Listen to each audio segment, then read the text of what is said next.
Hello and welcome to the Metal Cell podcast. I'm delighted to say I have Deccie here from Cyclefly and Mako. How are you, Dec? How's the form?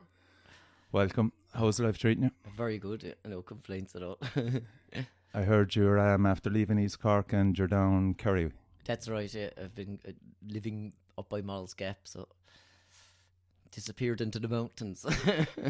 And are you doing any kind of music down there? Well, we don't. I do a lot of writing new material for the next Mako record. Cool. Basically. Just in relation to kind of East Cork and stuff like that, do you still gig there? Yeah, well, but I mean, we're starting to get into it now again. Like really, I mean, there was a bit of a quiet period there while we were getting the Timeless album done, the Mako DC one, and different things happened. Like, so basically, what it is myself and Christian had still been writing all along, but we were kind of getting money together to get mixes done and all that. But finally, we're free and off again. Cool. And are you rehearsing in Middleton? We rehearse every week, usually on a Saturday or Sunday. It was in Lisgool for a while, and then Cloyne, where we wrote a lot of the first album. But we're every week we make sure we do one day. Like, we have a gig coming up soon now, and I think it's the 14th in Ballymaloe for very nice. For charity. And the rehearsal space then, is it in one of the lads that in Kieran's? It is. Well, Kieran's place we were using for a while, but he had to move out, and he was there for years, and it was perfect. It was a real den. But basically, what we've done now is we were in Cloyne, in the little place, the Gate Lodge I have, but then now we're over in John McGrath's. Kindly let us have his rehearsal. James's brother, John. Yeah, John. Lovely guy, actually. So he's really nice. So he's got a nice rehearsal space out the back of his place, all set up and everything. So that's where we come every week. Is he still playing the drums? He is, yeah. Is he with a band or anything? I'm not sure at the moment. No, I haven't. The last time I met him was when we were a few weeks ago when I was out in Chicago. But before that, and we were in the gig we played at Christmas time. That was the last time I met him that night. So kind of going back to your youth and stuff like that, how did you get into the music? We're just obsessed since I was the minute I heard Queen Don't Stop Me Now, I became obsessed with music. That was kind of the beginning, and after that it was just Black Sabbath and basically loads of old music, and it was like there was grunge, it was exploding. So basically, I was completely into grunge, like Alice in Chains and thinking all of that. And how were you Smashing Pumpkins and all that? How were you getting access to the likes of Black Sabbath and stuff like that? Was there a local record shop? Yeah, we were constantly up and down to Cork buying every week. Every time we had money, we were just this is LPs, vinyl all the time. Like, I mean, it was just stacks of it. So basically, it was a complete obsession. I kind of always wanted that, So basically, and then you started kind of playing with a few local lads. We did. What happened was I was in. I started working at carpentry, and I went to London when I was 17. I worked over there on building sites and stuff like that, and then came and started learning a trade. I came back to Ireland then, and started met up with some of the lads had gone to school, and we went to Euro Disney, and we were working over there. And then basically, when I was back on holidays, once I met these French guys and from the guys that were in Cyclefly, Jean-Mi and Christian. And they asked me, their band had split up to 17 or something. They'd seen me singing in a pub and asked would I join with them. And how did were they in Middleton? They emigrated from Antibes in France to Middleton. Jesus. So how did that happen? I know. And I'd met them in Cork. Like, we used to go we used to hang out in Cork a lot at the time, going to pubs where there was cheap beer and things like that. So they were, I gave up the job in France then and just gave up everything and started music. You were in Euro Disney? Yeah. What were you doing in Euro Disney? I was all different types of things. I started off as a special effects painter, then I was doing carpentry. When the carpentry dried up, I was welding. I kind of did everything. So this is while it was being built? Yeah, at the end of the the period of the building there. Like, Jesus. So it was mad. You'd wonder about kind of crazy jobs. Oh yeah. I moved to Holland and I was actually polishing gingers. Were you? Jesus. Not actually ginger people. I know. Yeah, I was just going to say. It was for a kind of a massive fruit factory, and you know, you kind of moved to Holland, kind of hoping to get a few bob and stuff like that. But that was my job, polishing gingers. Oh Jesus, it's mad, isn't it? Like, yeah, it kind of lasted 3 months, but and then you just gave up to I go. have a phobia about gingers. But so then you met them, and did you change the name then to Dogabone? We started as Dogabone. We weren't doing anything else. We were just musicians then, with no money or fucking anything. I remember fishing for mackerel and fucking basically earning all in the dough. Like, but we were just rehearsing all the time. Okay, so what kind of venues were you kind of looking at to get in? We started in the lads at a place in Rostellan, and we used to rehearse there. So basically, we started the minute we got a set together. We started playing the meeting place, fucking Cork. I mean, everywhere we could play. I mean, we were up and down the country for 2 years. Like, you know. Yeah. Kind of using your own kind of promotion flyers and posters and stuff. Yeah, EPs an EP we did ourselves, and basically in Cork, at the time Dennis Hurley I think was up there, and we recorded with him, and we started doing it that way for 2 years. But basically there was a good music scene in Ireland at the time, but it was hard as a rock band. I mean, you used to have to pay to play in some places in Dublin, all this kind of stuff. So I mean, we were 2.5 years, and we decided, we're going to England after that. Like, you know, okay. Back, friends of mine were in a band called Emperor of Ice Cream. I remember them well. Yeah, remember brilliant. them? Yeah, so I used to hang around with all them, and they found it very difficult to gain. Yeah. I mean, the recording studios for them, there was probably only maybe one or two. I think there was one out by the Mardyke. There was one, and then Dennis Hurley had another one. So there was only, I mean, that was basically it. And you had to pay a lot, you know what I mean, to record for a day. It was like, fucking hell. No, you can do it for nothing. Like, so you released then the EP, was it Dogabone? That was 95. That's it, yeah. That was we did that with Dennis, I think, first. And then we had a manager at the time, Laura Williams, in Dublin, and she had started getting us on TV, you know, did some TV stuff and radio stuff, and then the hot press. But I mean, nothing was really happening. How did you meet her? We met her through Martin Buckley, actually, from Castlemartyr. He set us up with her because he started helping us out. And then after that, we decided and then Martin again contacted some guys he knew in Ireland or in England, Roy and Roger, our next managers, and they came over to see us with record labels. Right. After hearing the demo or the that, and then basically that's when it all started. We decided we were offered deals straight away. We've been here for X amount of time, nothing was happening. Because I mean, myself and John, we were fairly full on. Like, we actually walked the streets of Dublin knocking on record label doors, and I mean, we really wanted this at the time. Jesus. It was like full on. Like, you know, what kind of bands were Irish bands on the scene then that you were kind of, we could say, kind of like your competition? I suppose we were a little bit different than most because we were listening to a lot of grunge and things like that, I suppose.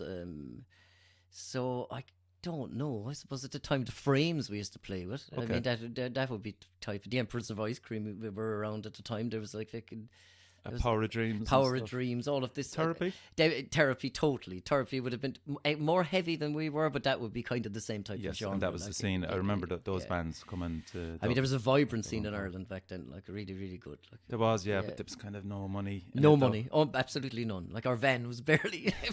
you should say smoke flying out of it. So you decided then to move to London? We moved to London, and we commuted back and forth. So what we did is we went over... Beggar's Banquet offered us the record deal. They came over here. We liked them because they had the Cult at the time and all this. And so basically we went... Had you changed the name at that stage? No. It was still Dogabone. And basically what we did... We wanted an American deal because all the bands we loved were from there. Right. So we set up... we went to England and started playing gigs for labels. Right. And we were offered... deals from different companies. But basically... I think it was the 12 Bar Club we played an acoustic gig, and Radioactive came to it, Veronica at the time, and they offered us a deal there. And there was a subsidiary of MCA, so we actually wanted to go with them. Basically because they had Live at the time and and lots of other. So you were looking at the band's kind of the bands and the area where it was. We wanted to record in Los Angeles. So we wanted to go out there, so it seemed like the choice. And the deal was bigger as well, more money and stuff like that. What was the deal? Can you remember? it was about 150,000 or something like that to record the first album. Is it? yeah, well, the deal was that for the record, but then basically we went out there to Sound City to where Nirvana had done Nevermind. I mean, it was good. We loved all these bands, and we just wanted to go to places. So we went there to Sound City, and Sylvia Massey had done Tool and the Chili Peppers, so we got her to produce our first album. And how did you meet her? Was it again through sending demos? Is it? Or we what? contacted her after we signed with Radioactive. Then we changed our name,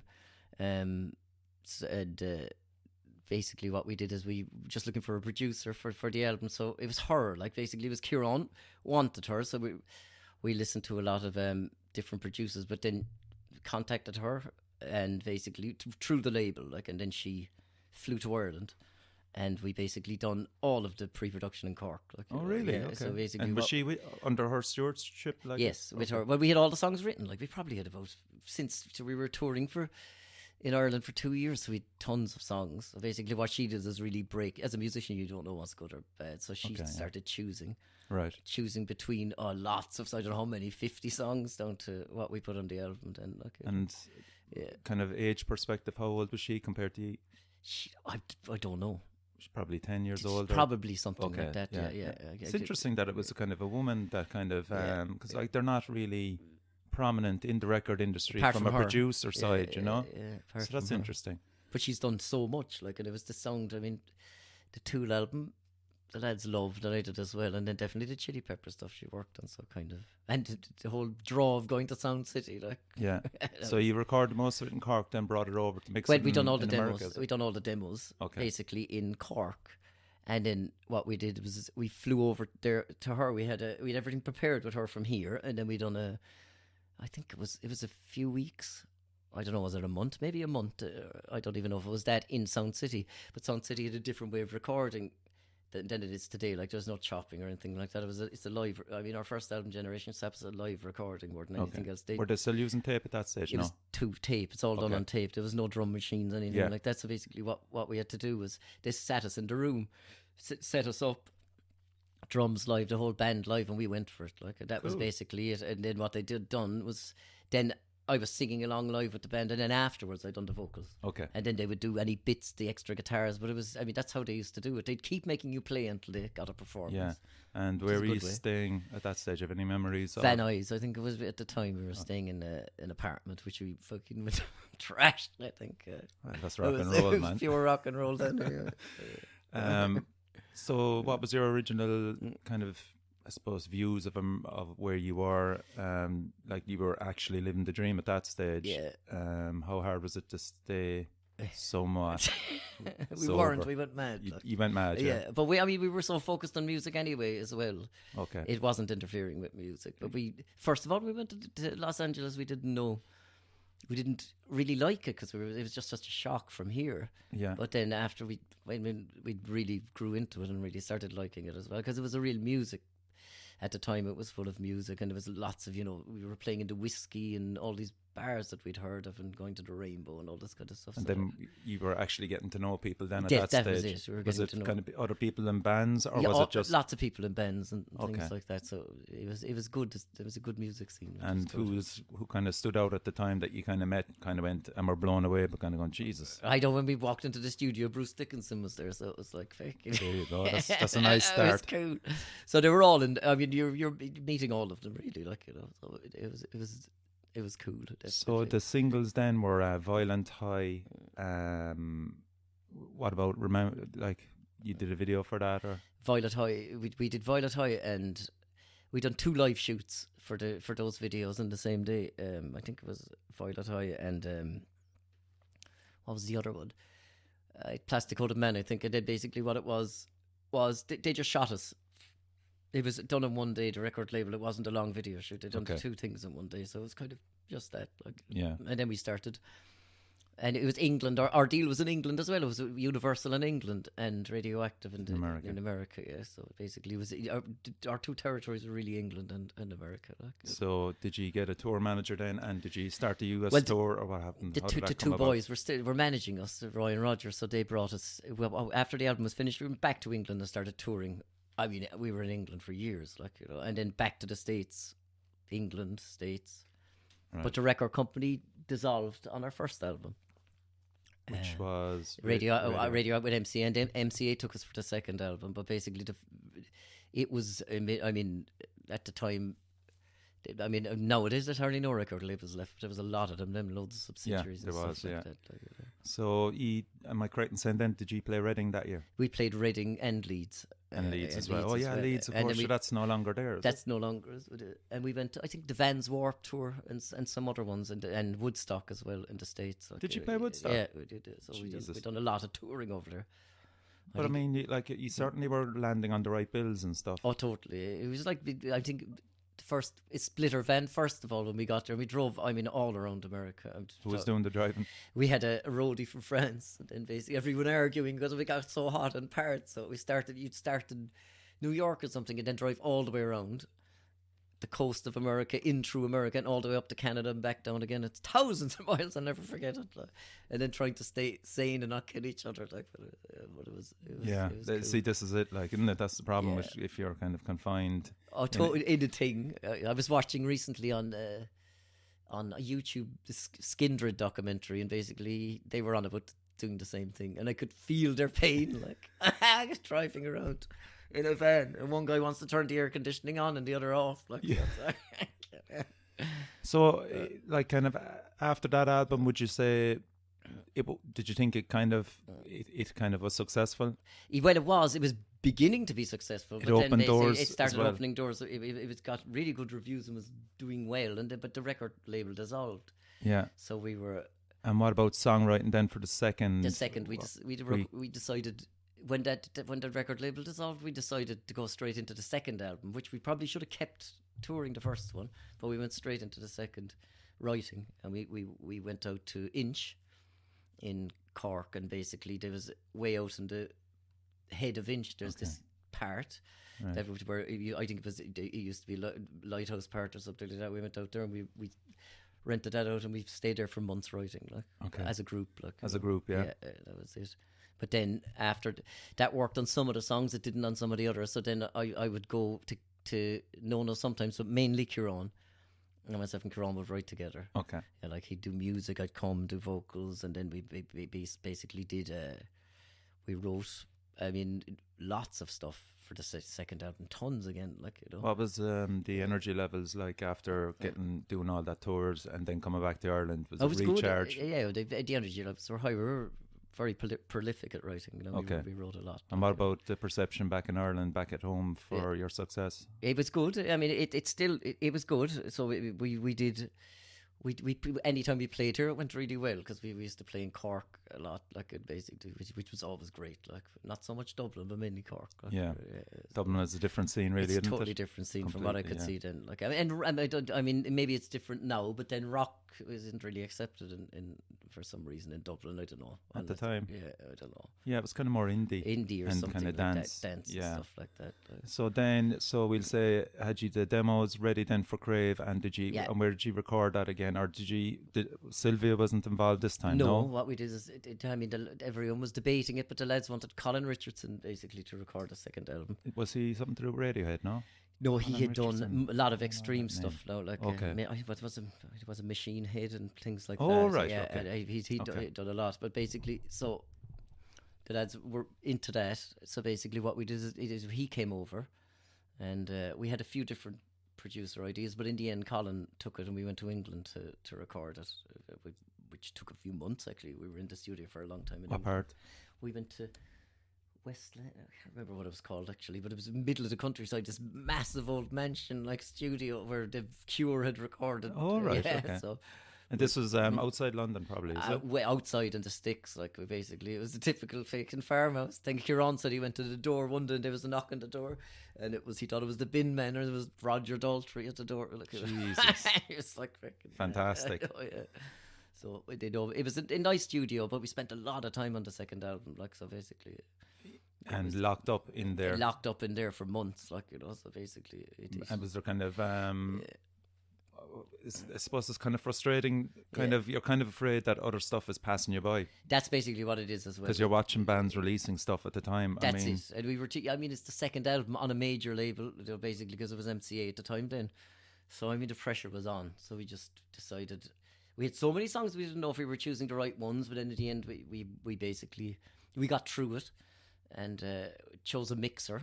But like the mixer we wanted wasn't the mixer we got. So basically what happened then was we recorded, we finished it, and MCA said that they wanted a stronger single. So basically what we did then is we came back to Ireland, and Kieran came up with No Stress. Jesus. So basically, what a single, yeah. So basically, I was calling down and he said, listen to this, and it was great. So what we did is I sat down and done vocals and lyrics and stuff like that, and then basically we finished that, and then they said, okay, let's get another producer in. So we got different producers to come in to do just for that single for that alone song and Drive. He done it was, and they redone Crave as well, the track Crave from the original.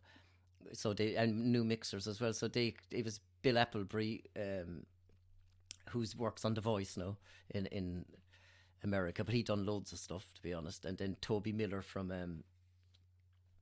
the Wallflowers. He was the basically. So right, the Wallflowers. Yeah, so that was Bob Dylan's son. So they came over here to Ireland, and they went through all the stuff here with us, like, so it was cool. So talk about the video for No Stress. Yeah, how did that come about? It came. We were looking for video. It was cheaper. The producers were cheaper in Canada, so we looked at some reels. And this guy Harv, who made the video, we saw his reel, which is incredible. So basically, we chose them, which was way less than an American guy. They flew over to Cork, so the whole thing is shot in Cork. It was cotton. Like when the woman is dragging the teddy bear along the dirty street, that's actually where all the brassos used to hang out in the street of Cork. So it's bad. It's funny that we lost Keith Flint there of The Prodigy. Terrible, but the video of No Stress, I mean, talking about a great impersonation of Keith in Firestarter. Bad. He was a legend, wasn't he? Fake. Yeah. When I first saw Firestarter, I was like, "What the hell?" I mean, if you don't mind me saying, it does remind me your body movements and stuff like that, and singing face into the camera. That's a compliment, anyway. It is. But I mean, it's just ironic. Kind of, just I was doing a bit of research for this before you came, and I came across that video, No Stress, and I just went, "Wow, that's a nice one to see since Keith passed away." Yeah. So. Karma Killer then, was that the second single or was that a single? That was going to be a second single, but basically what we did, and we actually got it remixed by Bill, remixed it, but it never came about in the end. It just, the band dissolved really, but basically I suppose we'd been touring for a while. On the second album we toured it a lot as well, so basically. And then but going back to that, obviously Chester is involved in it. So they released the Hybrid Theory in 2000, was it? 2000, but we first met Chester in where was that? It was it was Samantha first, his wife at the time. They were really into Cyclefly, so basically she contacted me through email, and basically I started chatting to her. And then when we went out to do the mixes on Crave, we met them we'd been in contact before that, but then we met them in not the mixes, actually it was before that. We'd met them when we were out there playing on one of the tours. I think we were playing in the Maya Theatre over there with Live, and they came to see us, and that's when we first met them. So it would have been that was whenever before Hybrid Theory came out, anyway. So it was probably 99, 2000. 99, 2000. That's when we met them first. So basically, we just instantly got on with Chester. At the time we'd been in. They were looking for a deal, Linkin Park, and they came to Radioactive. Basically, we were with Radioactive at the time, so we started chatting to him, and then Chester came to one of the gigs we were playing in LA. And we just had a great night. We went to parties and things like that. And then it was shortly after that they signed. And then basically Hybrid Theory came out the year. So it must have been 1998 or 1999, something like. It was before they were signed and stuff. But then they exploded. The next time we went out there, when we were mixing our second we went out and met them then. Yeah, and Chester sang on it then. They definitely kind of had powerful videos as well. Yeah, brilliant. His voice was incredible. But again, kind of with the pressures of Crave and what was going on there, there was a lot about. Probably Bush was there as well. Yeah, we toured a lot with them as well, and Gavin was brilliant, and that's how we met. keyboard player at the time, Sasha, who's Sasha Putman, David Putnam. So and Kieran's been friends with him ever since. But we hooked up with them a lot as well, and I mean it was great actually, because I actually loved Bush at the time. I thought his lyrics were fantastic, and a nice guy as well. Really nice. Of course, being English, they were kind of, I suppose, like he as well, out in America, kind of being pushed hard, and they were huge out there. I never, I mean, yeah, you'd wonder, wouldn't you? I mean, you wouldn't be hearing about them here at the time as much, but they were massive. That song "Come Down" was all over MTV at the time. Was Lollapalooza and stuff like that on as well? Had you any ideas of kind of what kind of bills did you want to get on Well, America? that would have been great if Jane's Addiction were kind of at the time in and out. If they'd stopped and they were, I think one Perry of my favourite all-time bands. I met him, Perry Farrell, What? I was delighted, because he's my idol as well. Like, I'm singing because of him as well as David Bowie. Cool. So he was great. How did you meet him? At Woodstock. He was playing at Woodstock as one of his alter ego. He was a DJ. He's got one of those. Oh yeah, Porno for Pyros and stuff. Yeah. Well, then he's Porno for Pyros, and he had a DJ set as well. Okay. Porno for Pyros were great as well. Yeah. I mean, and you just walked up to him? I did, yeah. Did you Chat, pray? I had a guy bring me because he was upstairs, so I was like, I had to meet him, because it's like a legend. I just watched him recently on they've done an acoustic track for I think Duff was playing guitar on it as well, on the Guitar Centre in the States, and Jane says it's brilliant. Oh, Jane said it's some they song, done I think it's just out now. It's great. And how did he come across to you? What? How did he come across to you? Who? Perry. Oh, he's really cool, gentle and nice guy, he's brilliant. Yeah, so I mean, after that, then you landed the Ozfest. Yeah, and I think it was before. Was it Donington before? But then the Ozfest, we on the second album we started getting lots of stuff on the second album, and the video got lots of play on VH1 and MTV and all that. But what we did is the Ozfest, which we wanted to do, we played that with Kerrang. So that was it. How were tensions in the band then? Were you still all getting on, or we were getting on? But things were, it was a lot of pressure and stuff like that. So it got freed eventually. Basically. I mean, as well as that, probably kind of what was the social side of things must have been crazy for you. Crazy, yeah, definitely. For me especially. So he's just. Of course, the frontmen going tend out to be that way. No. Lads weren't as mental on the drink I was. And that's a good point. Like kind of even socializing in, we'll say, wherever you were in Los Angeles or wherever like that.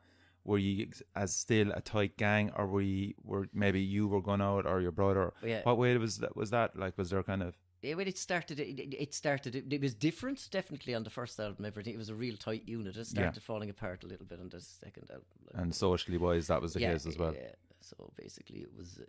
But I mean, it was, I suppose, a lot of pressure and stuff like that. In what way was it? Just like, was it the record label putting pressure on you to get sales? I suppose the whole thing is that you're thinking more of a product rather than. It was music. getting that way. Yeah, we don't really know, I suppose, but. Things happen, but you never stop playing. That's basically it. I mean, a lot of people say that the best place to be is on the stage. Yeah, it's just a kind of a countdown to get onto the stage. Yeah. You're spending the rest of the day just waiting for that time. That's it. To pass.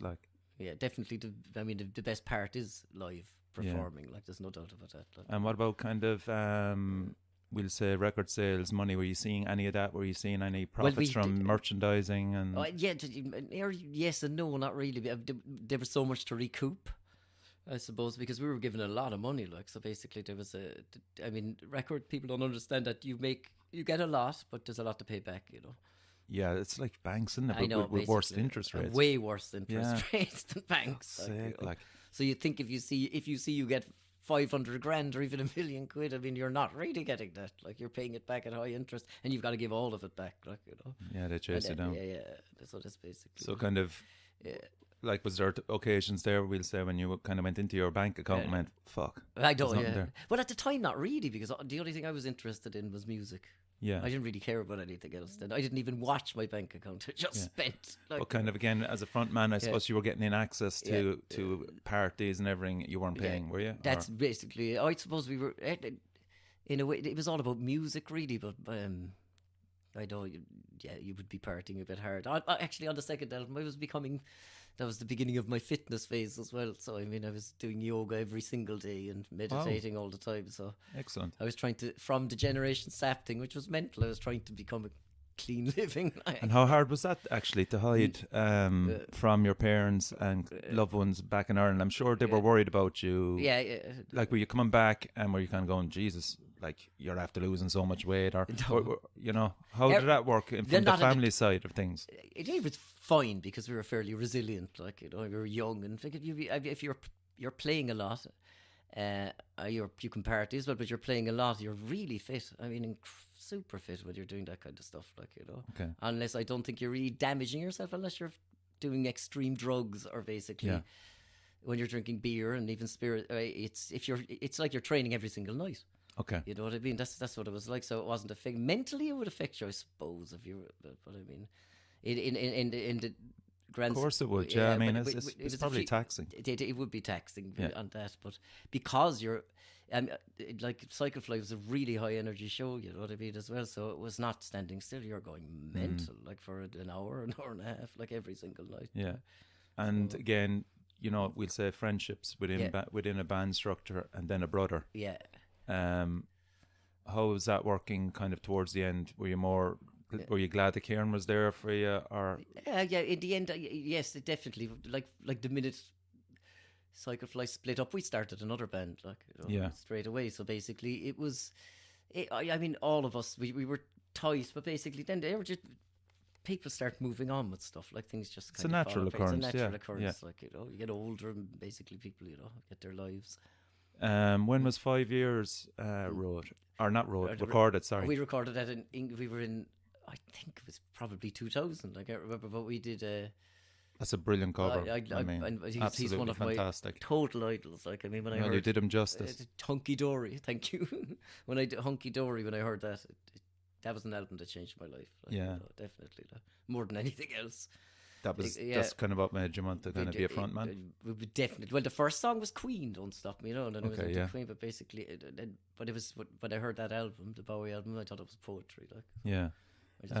You said other influences there, Perry Farrell. What else? It would be definitely Bowie, Perry Farrell. Definitely Freddie Mercury. Just so many of them. Like, I mean, Jesus. I mean, I love Smashing Pumpkins as well. Yeah. I mean, they were still going at that stage, weren't they? Was Melancholy around that time? That was Melancholy came out then, actually. Yeah, it was a strange album, wasn't it? It was, because after Siamese Dream, I loved Siamese Dream, but then Melancholy was like, okay, I think they remember Guns N' Roses did it as well. It was like they put too much into it. Too much. That's basically it. Like. So then, your last gig then with the lads, I think, was 2004. Something like that. Yeah. Any memory of that? Was it kind of just a relief that it was over? Or? Yeah. Well, it was. I think it basically was. I can't remember that gig, but basically it probably. I suppose you didn't want it to be over. In other ways, you kind of did. Like, I don't know, but it wasn't. Music was never over. It was kind of. Yeah. We didn't know what we were. I mean, we didn't know what we were kind of at, I suppose. We probably should have kept Cyclefly name and kept going that way. But I mean, the way things were at the time, we just started up something else. You know? Yeah. I mean, did you ever, at that stage, have a chance to kind of look back and kind of go, we've actually done what a lot of Irish bands haven't achieved, especially kind of rock bands? We did. Well, we did. Was there any appreciation of that at the time, or is it from now that you kind of look back kind of and... Yeah. But basically, now, then, all we wanted to do was still start playing music. But now, looking back, I think, yes, we were blessed to I mean, we were really driven. Work as well, we were blessed to get where we were because all of us loved music so much, you know. Yeah. And I remember, especially coming out of East Cork, you know. Well, and then when you think about very unique story. I remember, like, Curb Dog as well were around at the time. They were another band I actually loved as well. So basically, that was. I mean, there were Irish bands there, but I mean... Cormac Battle. Yeah, that's right. So I remember... No, we did... Looking back on it, it was great. Yeah. You know? Yeah. So then you went on and formed Human. Yeah. So that was yourself, Kieran, Christian, James and Kieran, is it? That's it, yeah.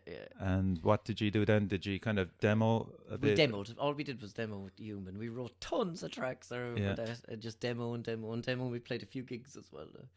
And kind of then Was it hard? I suppose the music industry had changed, and It had, again, well, it was had starting to change, and we were like, well, I suppose started changing in 2002, which when Napster came in first. Correct, yeah. And then basically, it was record label's own fault, really. I mean, they should have embraced Napster and not fought it, like, you know, Yeah. because basically, ultimately, that's what's happened anyway. Like. Yeah. But basically, what? Lars Ulrich. Yeah, that's it. Yeah, Some Kind of Monster is great, isn't it? Oh, it's one of the best ever. How many times can you watch it? I like? know, yeah, I loved it. So, Mako then. And then what happened? We were starting off again with the human thing, and it was starting to do, you know, step up, and then myself and Christian were just writing, and we decided let's go for this, because we the first song we'd written was I think it was Grace. We thought, okay, there might be something here, right? So we just started. Just said we'd do an album, because there was like long periods where Kieran was producing and where we weren't doing anything. So we decided to, and then we had the album written in no time. We just tore into it, like, and wrote it.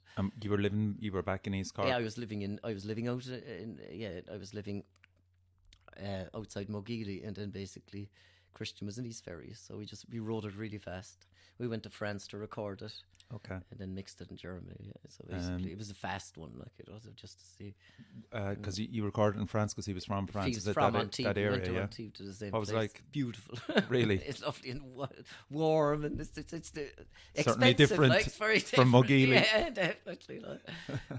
So it was beautiful there. So we spent a month there, I think, or something like that. So it was good. And what were you listening to at the time? I know it's kind of a lot more mellower. Yeah, well, at the time, then I think we wanted to. Initially, I was listening to everything, I suppose. I don't think anything really stands out, to be honest. From Certainly different to what you were used to. Used to, definitely. Yeah. So out of that, then it was living on air. Yeah, that was our first one. Okay, yeah. So that was 2011. Yeah. And where did the Grammy nomination come out of, or how did you? We just sent this. It was Veronica from Radioactive. She was our A&R person who signed us the first time. So I got onto her.